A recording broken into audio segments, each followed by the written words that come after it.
All right, everybody, thank you for joining us here on the virtual Equine Coffee Hour as we're going to meet some of the trainers and the speakers that are going to be at the Michigan Horse Expo 2022. My name is Brant Clark. I'd like to introduce Miss Tammy Tyler as she comes on with us.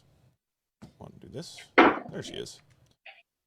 And Tammy, we're gonna talk to some very familiar faces here inside the Michigan equine professional group here, as well as some of the really big speakers that we're pretty excited about having at the Horse Council this year. So if you want to introduce a few of those and take the floor. That sounds great. Thank you, Brant, for being here with us tonight. Sasha Glover is here with us. He is our communications chair. Sasha has been extra busy helping us get ready for the expo and getting our website put together. So Brant is graciously stepping in to help us out tonight and bringing in his expertise in announcing. And Brant will be one of our clinicians at the expo as well. So we're really thankful for him helping us and bringing us all together. I want to introduce a few of you that I see on here tonight. Jean Munger is one of our clinicians. Emily and Guy Mclean, I think they win coming the farthest from Australia. And then Levi Beechy. Bruce Dewar is our vice president and our trails chair. Michelle Short, thank you for joining us tonight. And Bill Thomas is one of our clinicians. Colonel Don Packard, former president for the Michigan Horse Council, an advocate for trails and our equine legislative day.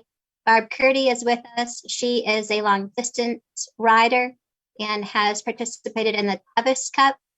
And Agnew is here with the Cutting Association. And I see Brant's wife is with us as well.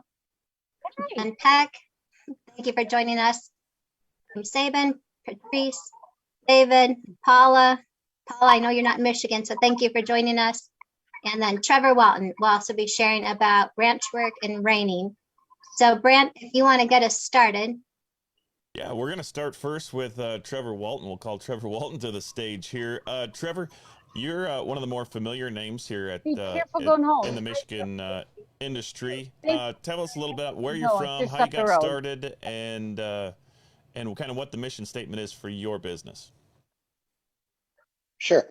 Can you hear me okay? Yeah. Or am I muted? Okay. All right. I was worried about getting muted on these things. I've spent my whole life in the central Michigan area. I've made it a whole 40 miles, I think, in 50 some years. This whole horse training thing just kind of evolved.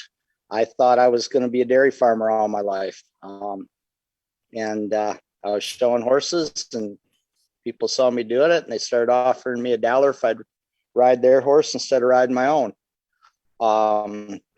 As far as for what I'm doing at the expo this year, I know that the big thing, and we did something like this a couple years ago, where we did some trail obstacles and kind of made a little competition out of it. It makes it a little more interesting for the audience, and more of like the traditional type trail, leaning towards the extreme obstacle stuff, not the what us hillbillies call the lumberyard trail that's kind of taken over at a lot of the breed shows, which is very intricate but not as entertaining to an audience. And then I believe I'm going to get a little classroom time and talk about different competitive opportunities from a ranch setting in different associations. There's Foundation Quarter Horse, there's Ranch Horse, there's stuff through AQHA, through Pinto, a bunch of different organizations.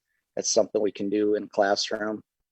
And in the round pen, and we won't have live cattle, but we can do a little bit with what, depending on where you're at, either herd roping or ranch roping, where it's not like the rodeo stuff, but it's judged, and it's more about quietness and finesse and that kind of stuff. Excellent. Thank you, Trevor. That gets to give us quite a bit of insight on what's going to happen with you during that. We're going to switch gears here a little bit, and we're going to go from cowboy into dressage.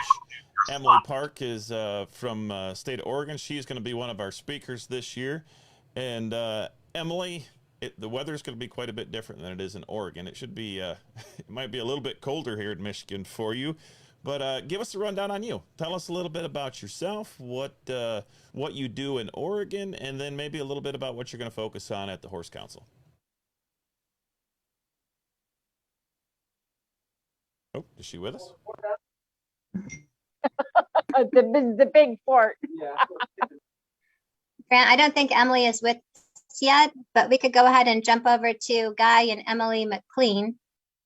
Oh, absolutely. We can do that. Guy and Emily Mclean, thank you guys for joining us. Welcome back to the States, right? You guys made it back to America just fine? First time to TDs, it's been, felt like it wasn't going to happen again. We've been traveling over here for the last 10 years, going out of Australia to America, and we're back at the Preferred Ranch getting our horses ready. Haven't touched these wonderful animals for 2 years, and they've come back beautifully and remembered me well. And I'm really excited to come to your wonderful event. I've heard some great things about it, and I'm thrilled to be there with you all, with my darling wife, Emily. Absolutely. You're going to, one of the focuses that you guys are going to have is in the colt starting, right? Yeah, the biggest thing I get asked when I go into the arena and I work my 5 Liberty horses and I ride them bridleless and saddleless and I lay one down and side pass over them is people go, that's great, we loved it, we've never seen anything like it, but where do you start? So when I start the young horse, I'm going to show you very much, it won't be my horse, we're getting a clinician is bringing me along a horse to start, but I'm going to show you exactly what I would do in the foundation work that I put on with the young horse, and I'll take him as him or her as far as she will willingly go in those 3 days. And most events when we go to, I'm riding them bridleless and working my Liberty team off them on the 3rd session. So that's totally up to the horse, but we're very excited to do that. And then so excited to have my team. I've got 2 wonderful Australian stock horses that come all the way over with us in 2010. They're 21 and 19 respectively and acting like they're 7-year-olds. Very proud of them. And then I'll be bringing one of my world champions that I won with Road to the Horse in 2013. And so, you know, doing the colt starting is showing you some of the skills that I used to win 2 world championships at that, but mainly just building a relationship with the horse that can take you on in work, play, and every day with them. You know, as the proud Australian stock horse ambassador, I am pretty much like the cowboy of Australia. We're called a stockman over there. And I'm thrilled to be over at a great event like yours where everybody honors the horse and loves them as much as we do. Absolutely. And you're going to find that with the Michigan people as well, that we love our horses and we love to learn. So we're excited to have you at the Michigan Horse Expo this year. You know, hey, I got a couple of questions for you real quick, though. Would you mind answering those for me? Be happy to, as long as they're easy. Okay, I think they're pretty easy. So when I do clinics, and when I feel like people just aren't getting it, I do a really bad dad Australian accent. And I feel like all of a sudden they just get it, right? Like if I was going to explain trigonometry to my kindergartner, I'd be like, well, sweetheart, we're going to use pi here to find and triangulate the coordinates of this and get it done. So I was hoping maybe you could help me with a couple of my really bad Australian accents. Could you say the word? Well, if you were using pi, that's what we eat in Australia.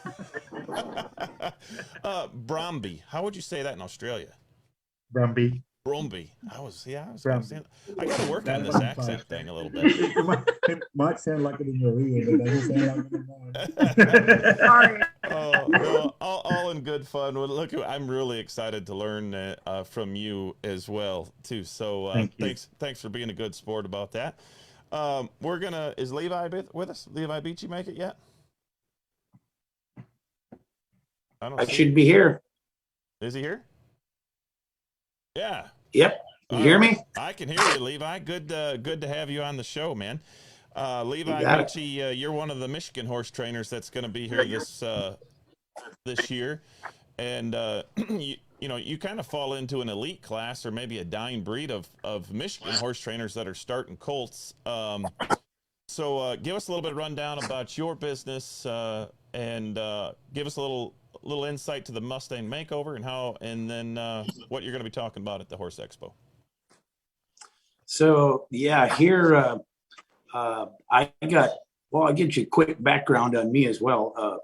Grew up Amish actually, so I actually grew up with horses and really evolved into horses as I grew up, and we used the old technique where if the horse didn't listen, we get more ropes out. Well, and as I got older and older, I always felt there was better ways to communicate with a horse, and with me, after I left the Amish, it really opened my doors and really started getting help from various people. And kudos to Bill Thomas. He's helped me a lot.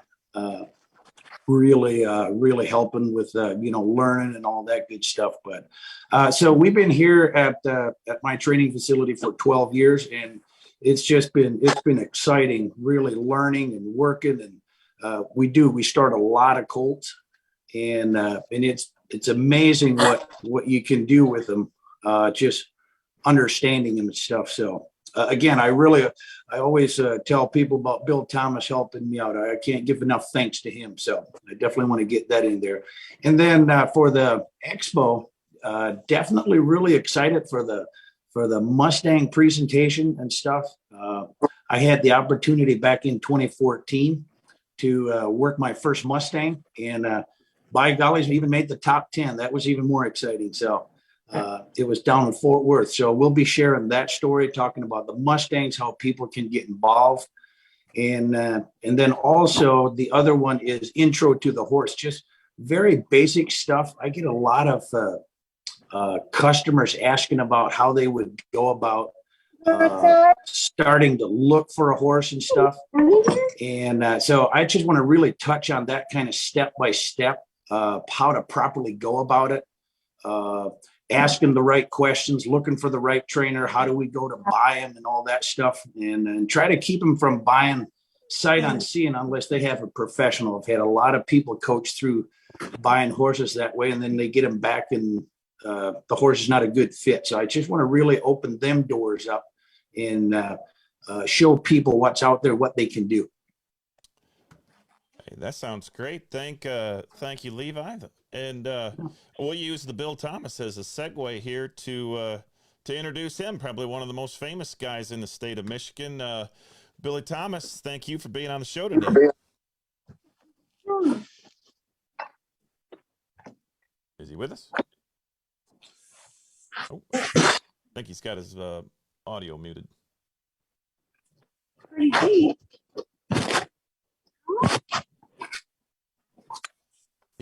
He's like me. I gotta ask my wife where to do that at.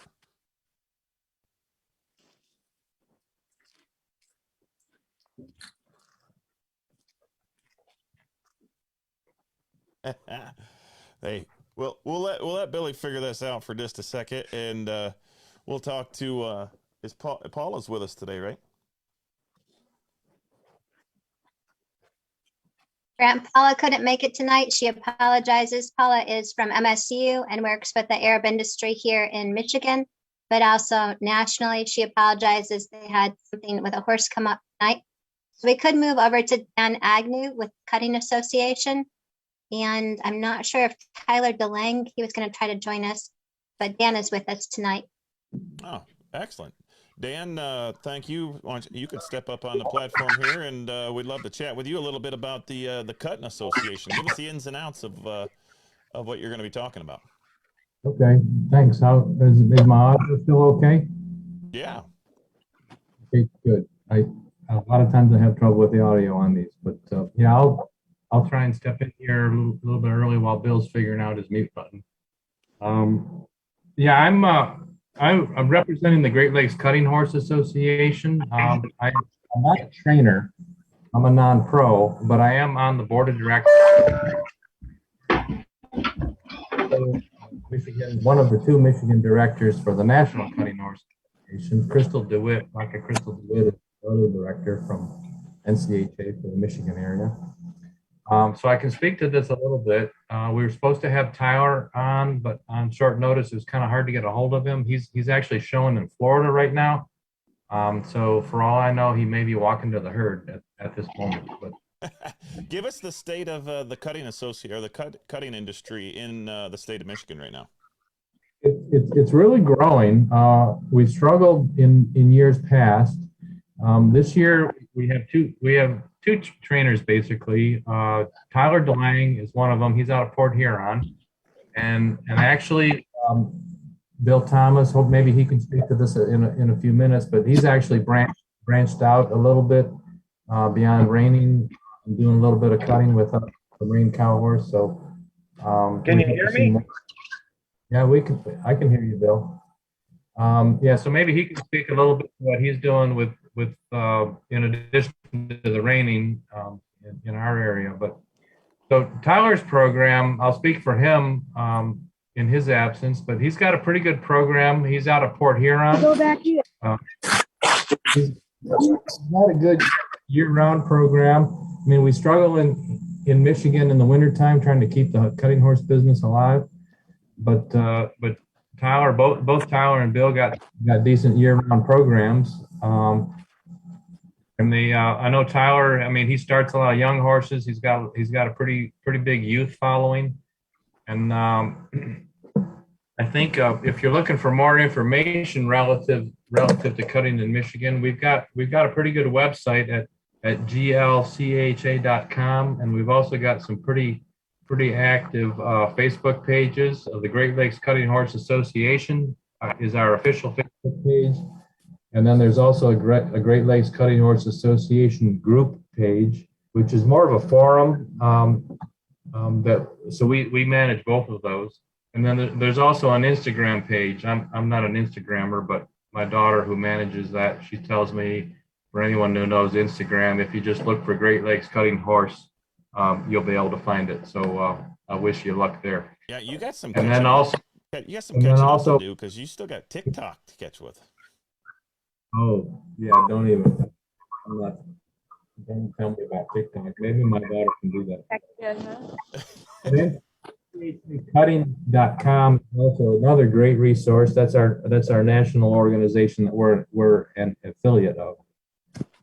But this year we got big plans already. We just got done with our annual banquet that gave all our awards for last year. And our show season officially kicks off in May. 6 two-day weekends planned every month, May, June, July, August, September, and October, 2-day shows in Ionia at the Ionia Fairgrounds. That show schedule is on our website and on our Facebook page. So look that up if you want to come see us. If you're looking to get started in cutting, I would suggest that the best recommendation is to get a hold of a guy like either Bill Thomas or Trevor can get people started, and then also Tyler DeLang in Port Huron can get people started. That would be my best recommendation. And the next best would be probably just to try and get a hold of us in our association. Either email us. Our webpage has a contacts and the Facebook has a contacts, or you can try and get a hold of me. I can kind of redirect you if you want to come and. Okay. I mean, we have a farm in Lapeer, but like I said, I'm not a trainer, so I'm kind of limited on what I can do. I'm more than happy to enlighten anybody who's interested in trying to figure out how to either find a horse. I mean, that's what's key is to find a great horse to start with. I mean, what we usually don't recommend is someone who's never been cutting come to us with their 3-year-old and say, hey, I'd like to learn together. Well, that's not really the best way to do it. The best way to get started is to find a seasoned horse, probably through one of these trainers, and try and learn how to do this with a horse that already knows how to do it, rather than try and learn at the same time. Well, give us the website one more time, Dan, and It won't work. Our website is www.glcha.com. And it's got all the contact info and our show schedule and a lot of the resources for our sponsorship. A lot of technical info on what cutting's about. And then also the Facebook page is a great place to find some resources too. Oh, well, thank you. We appreciate it, Dan. That was a great, some good information there. And let's shift gears. Billy Thomas sitting back down, got his audio figured back out. And let's bring him into the screen here. Billy Thomas, thanks for joining us today. Thank you for having me. I really look forward to meeting everybody there at the expo. I've been there for probably 20 years, a long time anyways, having a booth there and doing some clinics now and then there, and just helping run the expo, or not run the expo, but being at the expo.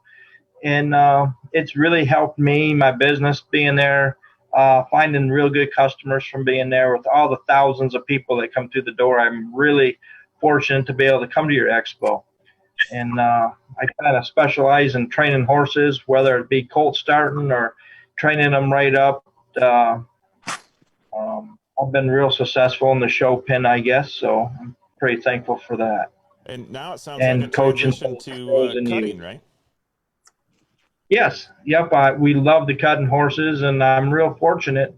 I'm real good friends with the auctioneer there at St. Louis stockyards there, and he happens to buy the cattle for me, and I just bring them to my place and feed them and take them back when I'm tired of them. So myself, I can get fresh cattle as often as I want.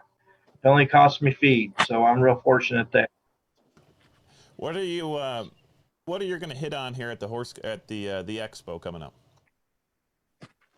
Well, I pretty much do whatever Tammy tells me to do, but she tells me I'm going to do some colt starting in the little round pen. I'm going to coach about 6 youth riders in the big arena, kind of preparing them for the reining.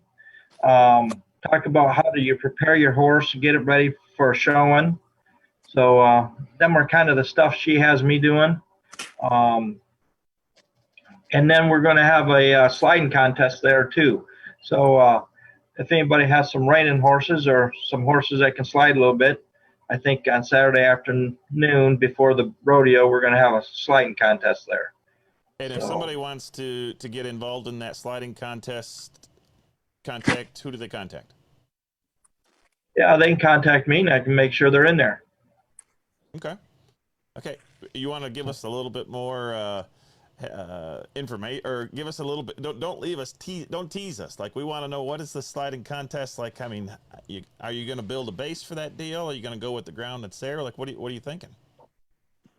Well, we pretty much got to go with the ground that's there. I wish we could really make it a little bit slipperier, harder surface ground, but these horses are going to have to push some dirt. And in the past, we've had some horse shows there, some reining horse shows and some quarter horse shows, and they'll be able to push the ground if you got one that can really ride. So we're looking forward to a bunch of different people coming in there and sliding their horse, and this is just entertainment. A couple of years ago, when we had a $2,000 added reining there, before the reining, a lot of people are running and sliding their horse, and we end up having a little bit of a sliding contest there, and the crowd really got clapping. It was really entertainment for the people, and they really enjoyed watching the horses enjoy running down through the pen and pushing a little dirt. So that's what we're going to try to entertain the people a little bit and just have fun with the horses. Show the people that, with our quarter horses or whatever breeds you have, it's a lot of just having fun with them. You got to enjoy the horse, and the horses got to enjoy their job. And at the end of the day, we hope to have everybody smiling.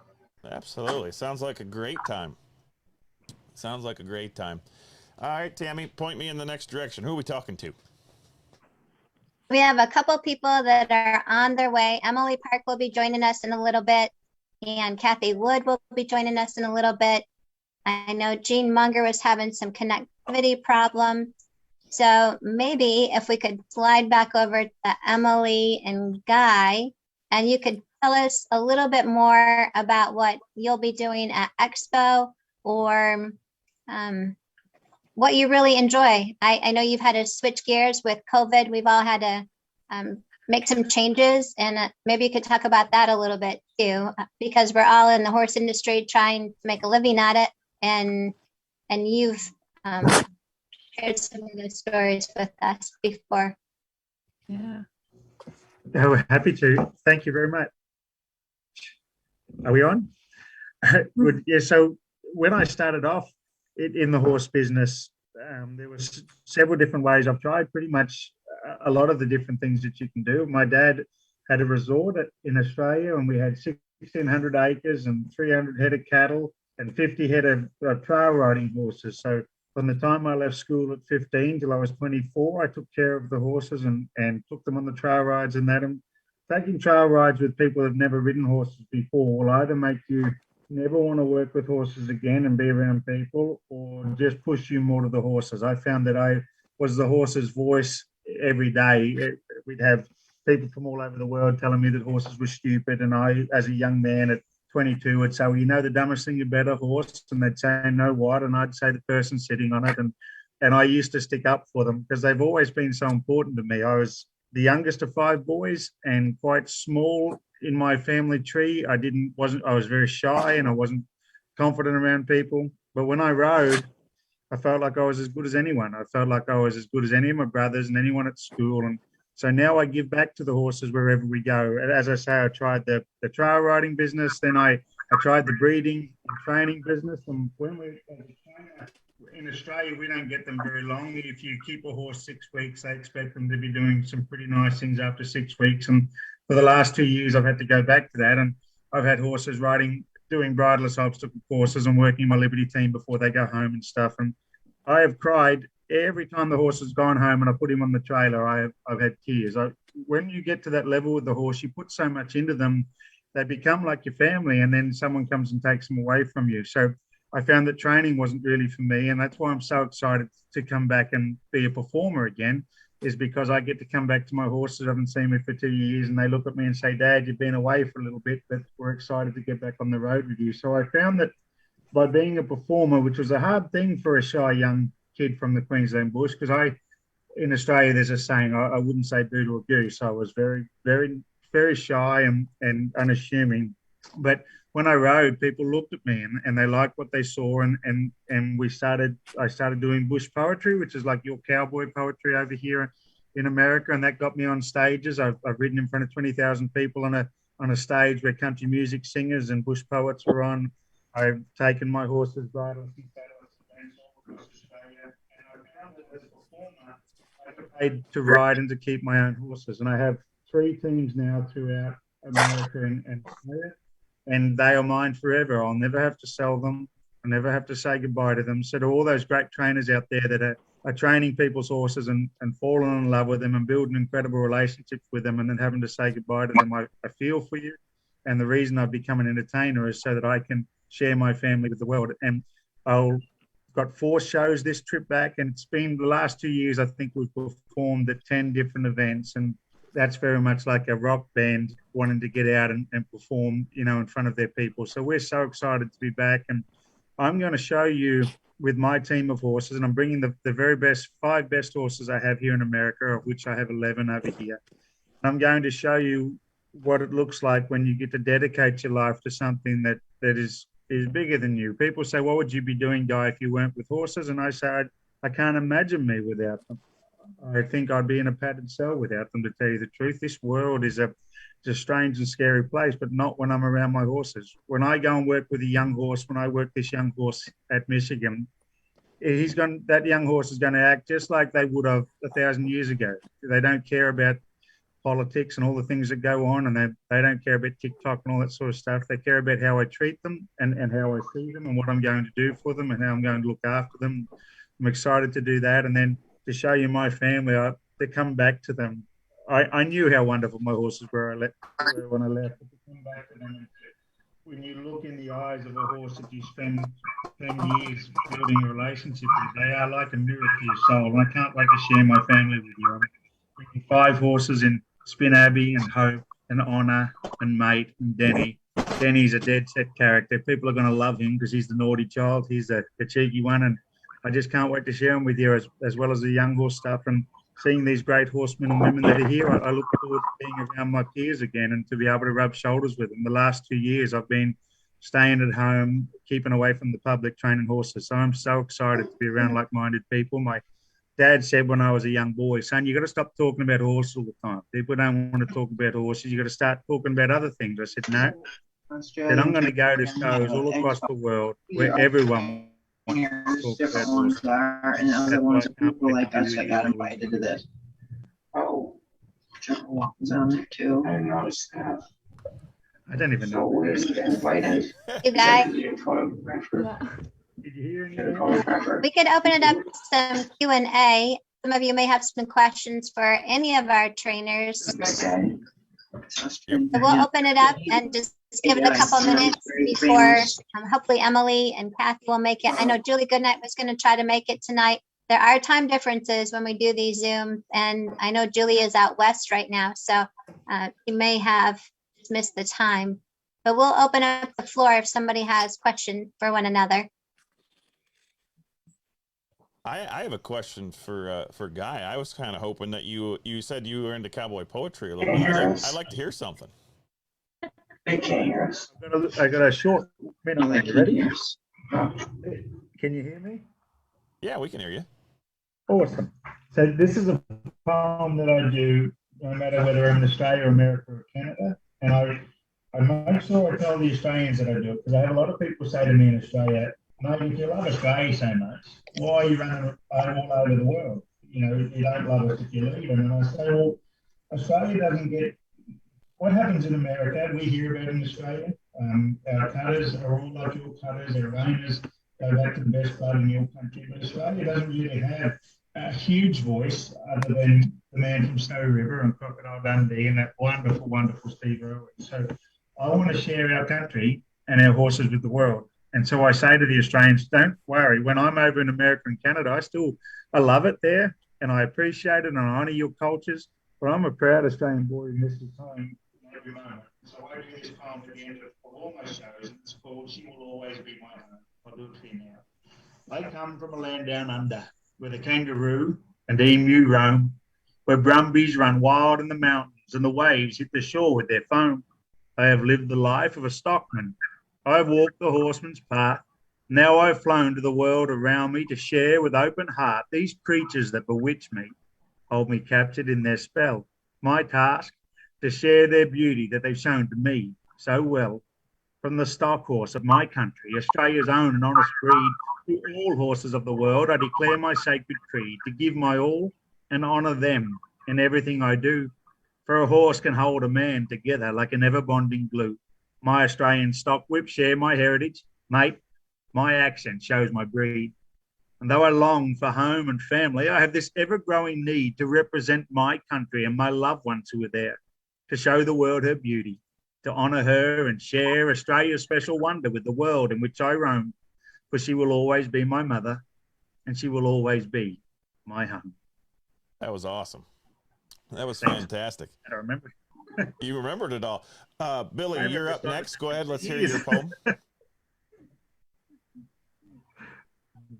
Oh, how about Levi Beechy? Levi, you have a poem we'd like to hear?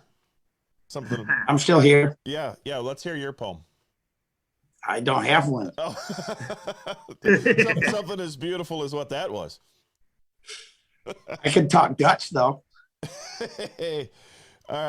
Yeah. So, anybody got more questions? Let's fill out some questions here, and it doesn't have to be directly to somebody. It can be about something or a question about what's happening in the industry today. Silence. So I'd like to talk a little bit with Billy Thomas for just a minute. Then Billy, give us some of the early Billy Thomas years. Right, you've been around, like you said earlier. You've been in the expo for the last 20 years. What did the early Billy Thomas look like, and kind of how have you grown and evolved as a horseman? Well, I was pretty skinny back then, but well, I've always loved stud horses, and I find that riding a stud horse is, you got to really kind of get into their mind and kind of become their friend, and be able to know what they're thinking as soon as they're thinking it. So riding the stud horses have always really been more of a challenge than riding the geldings and the mares. So I kind of always focused on riding the studs. And then I used to have a real good stud horse called 2T Tibia Tornado, which he was just a tremendous show horse. And this is back in the, I think I had him in like 95. So it's been a while. So that was a tremendous horse. And then we bred him quite a bit, and I took him to quite a few expos. And then I had another son of Smart Chickalina after that called DA's Chick's Accent. That was a number 7 high money earning horse in the novice horse in 2003. So I know I had that horse at the expo in 2004. But I would do expos with that Tornado stud before him. And I first started, my first big reining I ever been to, my dad took me when I was 13. I won the Bob Evans Classic down in Columbus, Ohio. The restaurant, Bob Evans Restaurant, would put on some big reining, and I happened to win the first saddle reining for a youth kid ever. So, and that was held in Columbus, Ohio. I think there was like 33 youth kids in the class, and it was quite a deal. They put me in all the books, and then, you know, I went on and represented the state of Michigan several times in the youth. And then, you know, after that, just had some real horses that I really enjoyed. And the horse I'm going to bring to the expo this year happens to be another son of Smart Chickalina. I won the Pennsylvania Reining Horse Futurity on him when he was 3. And then we plan to bring him out and make him quite a show horse this year. He's a 5-year-old this year.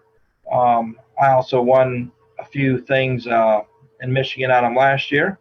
So this is going to be our big year. Right after the expo, we plan to take him to Jackson, Ohio to a reining. And then the weekend after that, it's a big derby that he's going to in Cloverdale, Indiana. So that's kind of exciting for me to get this particular horse out there. And so I think we'd like to breed, sell about 10 breedings to him. So we can breed him about 10 times and then also still make him quite a show horse. And he's a real exciting horse for me. Yeah, no, that sounds fantastic. Give us the one pointer that you give to your non-pro and your amateur people, like the biggest thing that if you had to kind of group in one piece of advice to those people, what do you give us what that might be or what that might look like? Okay. I remember several years ago, I had this lady, she'd be telling me how she could do dressage and stuff like that. And I just couldn't get through to her. You know, she'd take off loping on the wrong lead, and I'd say, no, you're on the wrong lead.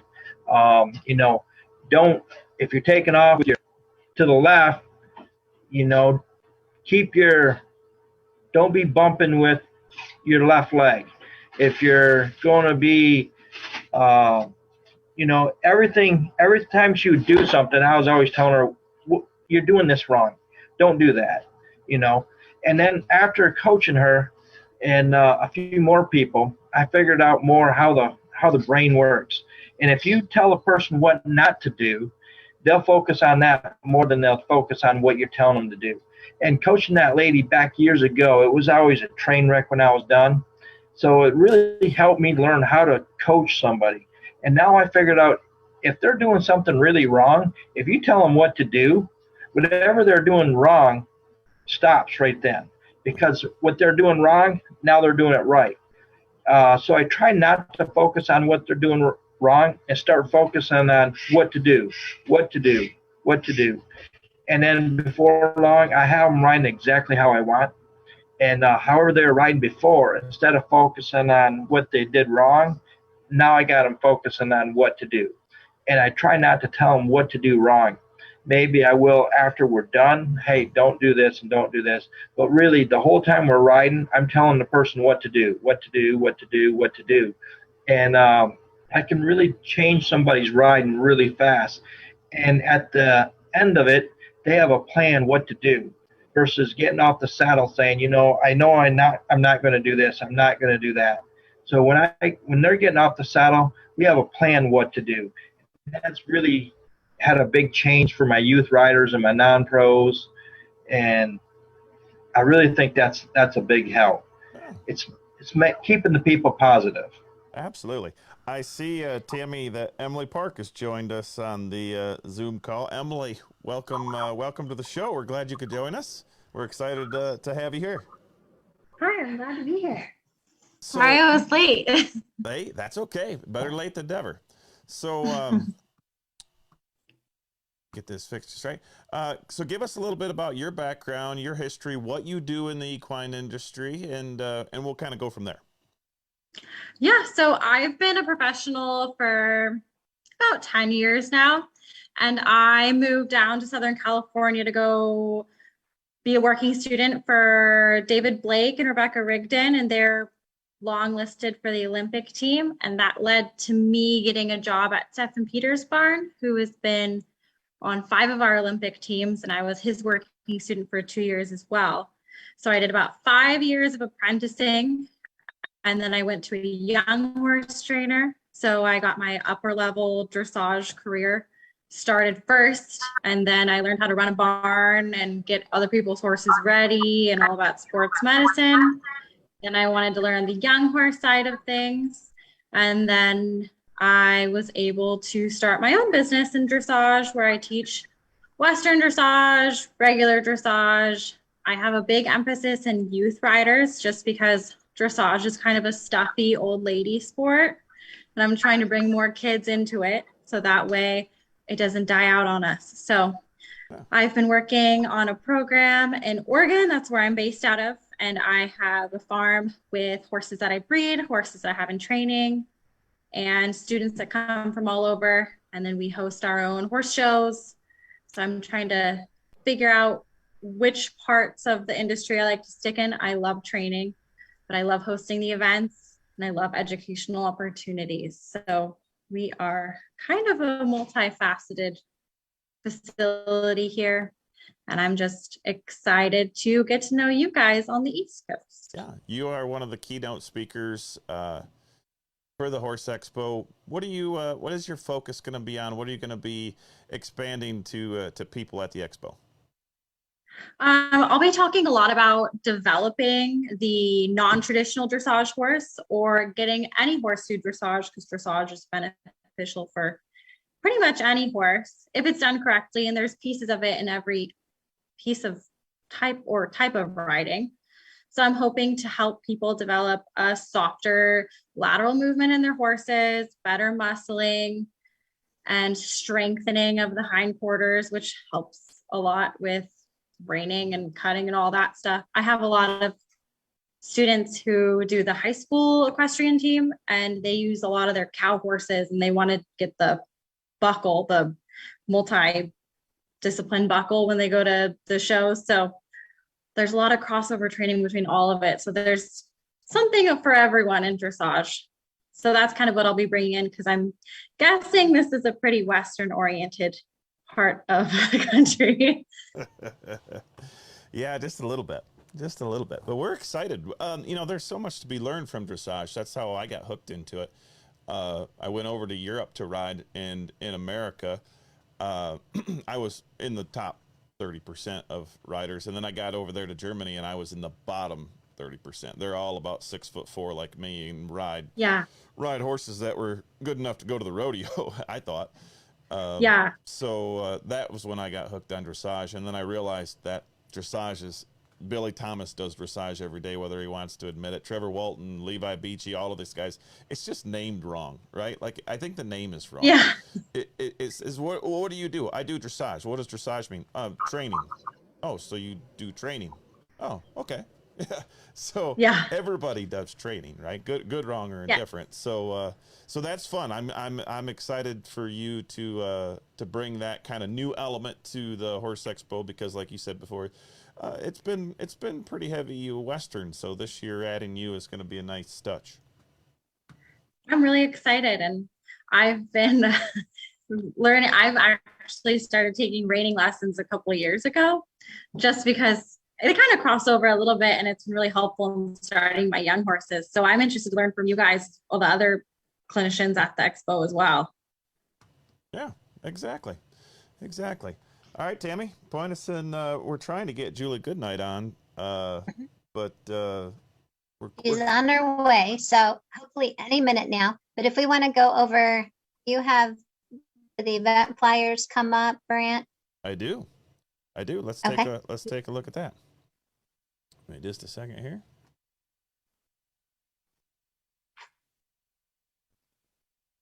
We got something right in the way, and it's not letting me do it.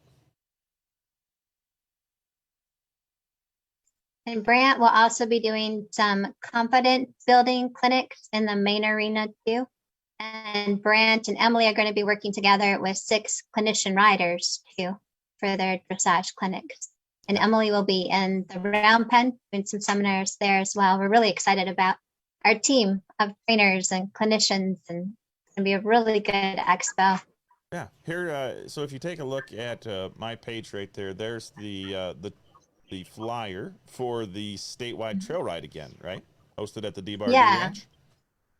So can we turn it over to Bruce and let Bruce, he's our trails chair, we'll let him announce that event.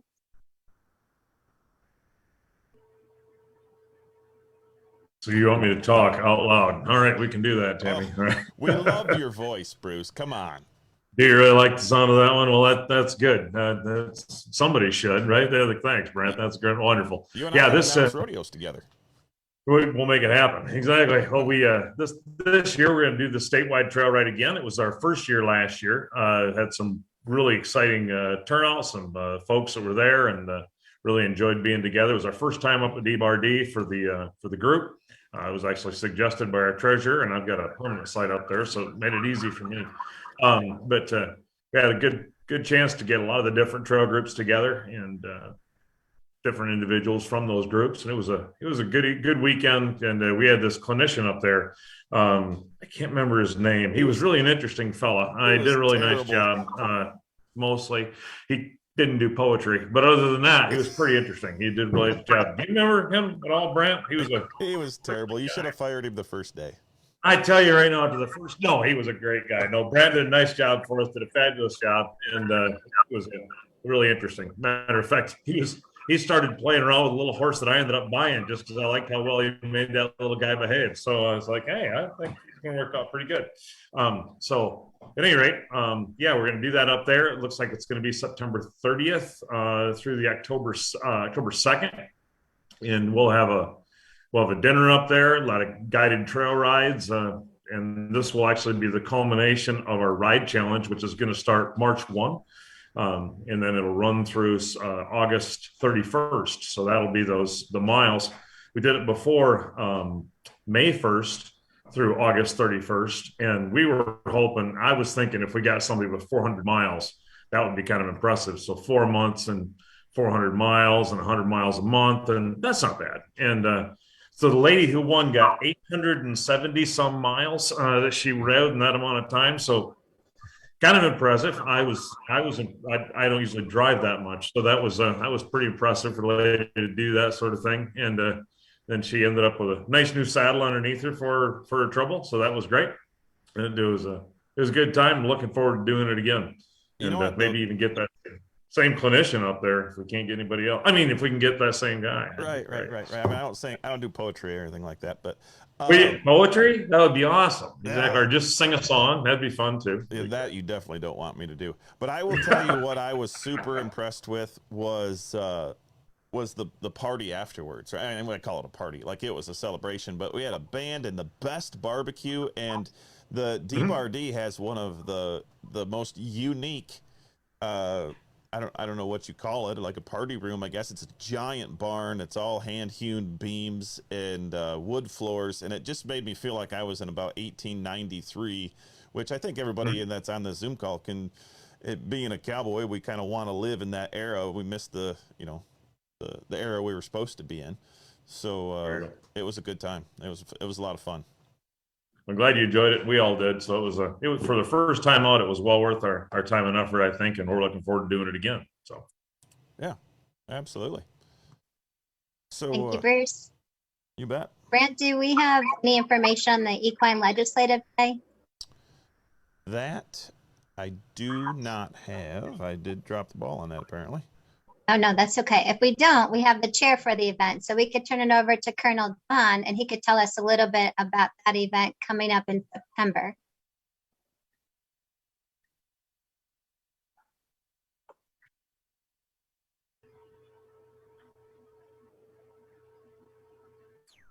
Yeah. Okay, I had to unmute myself here. It's going to be September 21st, and we're in the planning phase of it right now. And it's going to happen one way or the other. We're going to pull it off again. And it'll be the fourth time that we've done it, maybe the fifth time. I have to take blame for it. I'm the founder of that crazy event. And I think we're making some progress with our state legislators. They're becoming more aware of the $3 billion that we spend each year on the horse industry. And we're lining up our guest speakers. And as usual, we will have parking in front of the state capitol. We'll have food. Our speakers we're working on that right now. Other than that, that's about all I have right now. Tell us a little bit about what that event is. I mean, for us of us that are kind of in the inside circle, we know what you guys are doing, but for somebody that's just coming into this Zoom call, like give us the rundown of what Legislative Day is and what we're trying to accomplish. Okay, it is certainly not a demonstration like some of the events you've seen at the state capitol. It is meant to be an educational and information session.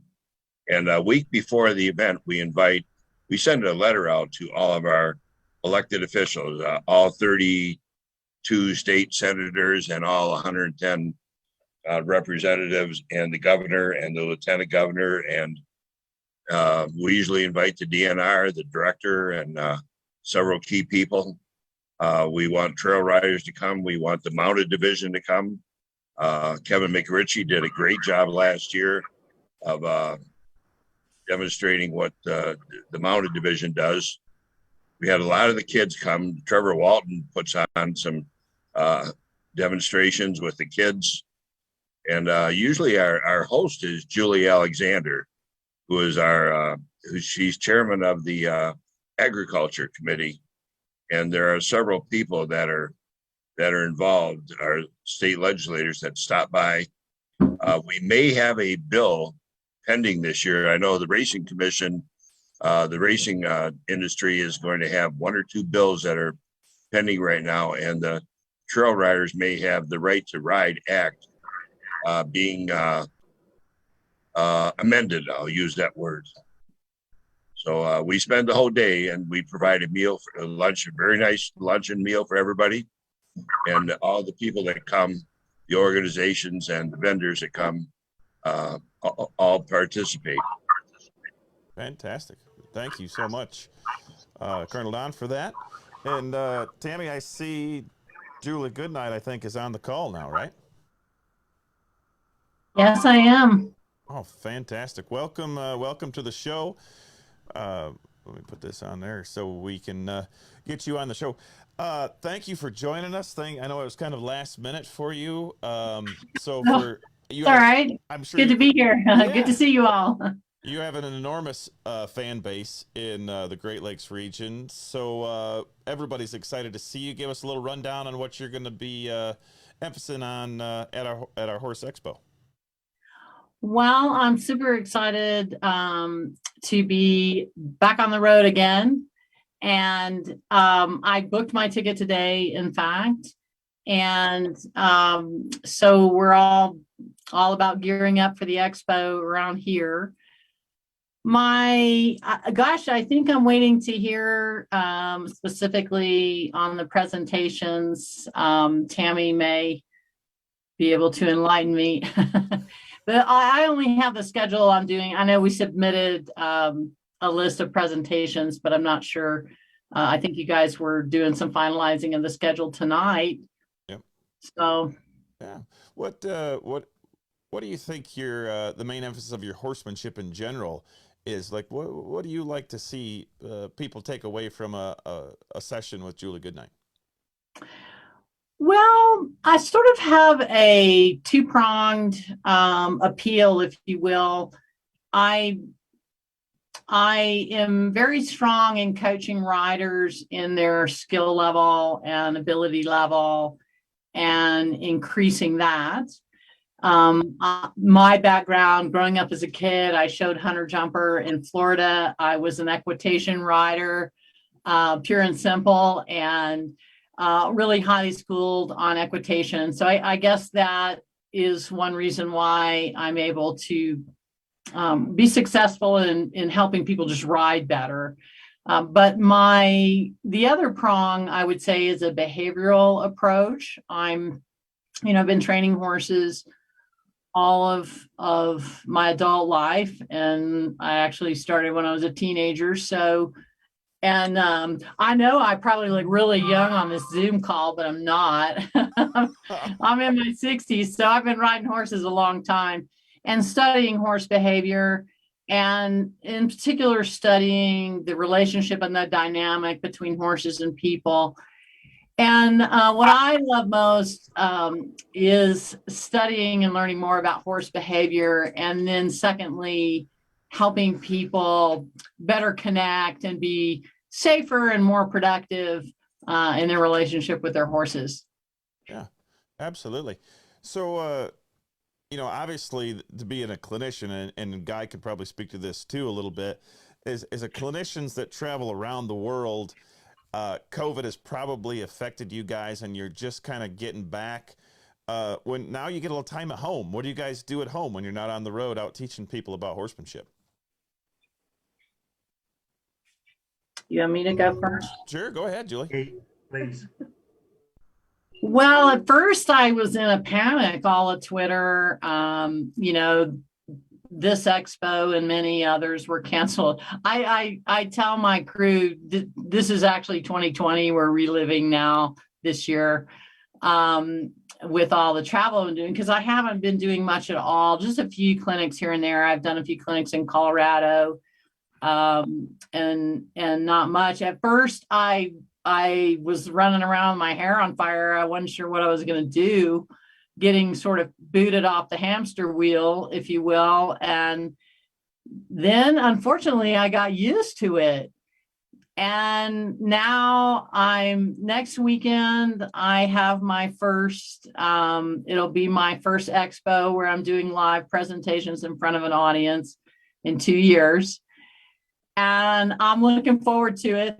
I was going over my list of presentations for next weekend. I'm just doing 2. I'm just there for 1 day, and I was like, oh yeah, that's right. I used to do that. So it's different. We've gotten used to a different pace of life, and now we're kind of jumping back in. But I think things will be,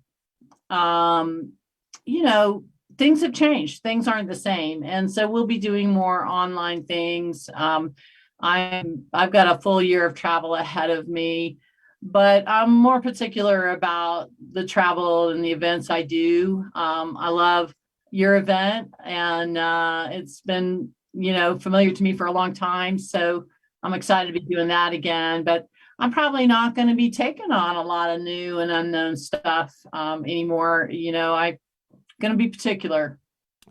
Absolutely. Guy, we're just about running short on time here, because they said we're going to hold this right to an hour. But I'll tell you one thing that I think that came out of the COVID and is it gave people an opportunity, and tell me if you see this, Guy, in your clinics a little bit, is it gave people an opportunity to work on the thing that you needed to work on, right? And sometimes you get in the clinician circle and they just work from one ideology to the next ideology, and I think COVID did some good for people. Like, it slowed people down a little bit. Would you agree with that? Yeah, we've got some partners in Australia that are satellite companies and that sort of thing, and they say that they've been busier than ever, that farriers are busier than ever, because people are staying at home. They need their horses trimmed. They need their horses shod. They need the new saddle and the new bridle. So it's been really good for them. I've worked harder in the last 2 years and I have it a long time, because when you have high level horses like ours, to come back to my 5 horses and I say, do you remember me? Do you remember everything I taught you? And they go, yeah, Dad, we're good. When you go and you work these young horses, they say, I don't care who you are. I don't care that you've won a couple of world championships. I don't care that you travel all over the place. You better prove yourself to me. So the last 2 years going back to training horses, I know before I left and was doing the shows all the time, we'd go to some events, and I don't feel good saying this now, but you go to some events and go, the stands aren't full, and I've performed at bigger and better events, and you know, you probably think I'd rather be at another event. Well, right now, I don't care if there's 5 people hanging over the fence that want to see. I can wait to perform from. I feel a little bit like eaten for about 8 months and I'm going shopping. Julie says she's going to be really picky about the events she goes to. Mate, I will book a birthday party and a bar mitzvah. I'm just so excited to get back and perform. Well, I'm a little bit younger, but I'm just so excited to get back and do what we do. I love this to live. And when we're on the road in hotels all the time, we say we just want to be home on our property, living in the house. Well, it's great to be back in the hotel. Thank God for Hampton Inn. It's a great place in Mount Pleasant, Texas. Great to see you again, Julie. Excited to see you at the You expo. too, Guy. Yeah, Too long.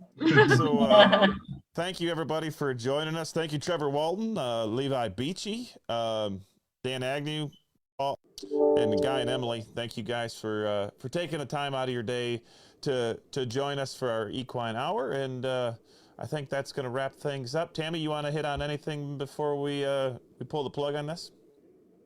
I just want to say thank you to everybody who is here tonight. We want to say welcome for our clinicians that are traveling in, and we're going to see you in a couple weeks. It's coming fast, so thank you, everyone. That's right. We're excited to see everybody in the Livestock Pavilion at Michigan State University in Lansing, Michigan. Do not miss us. We are going to be there in March, and you're going to see all of these great speakers, and hopefully we're all going to learn something. So until then, we are signing off on behalf of the Michigan Horse Council. Good night, everybody. Good night.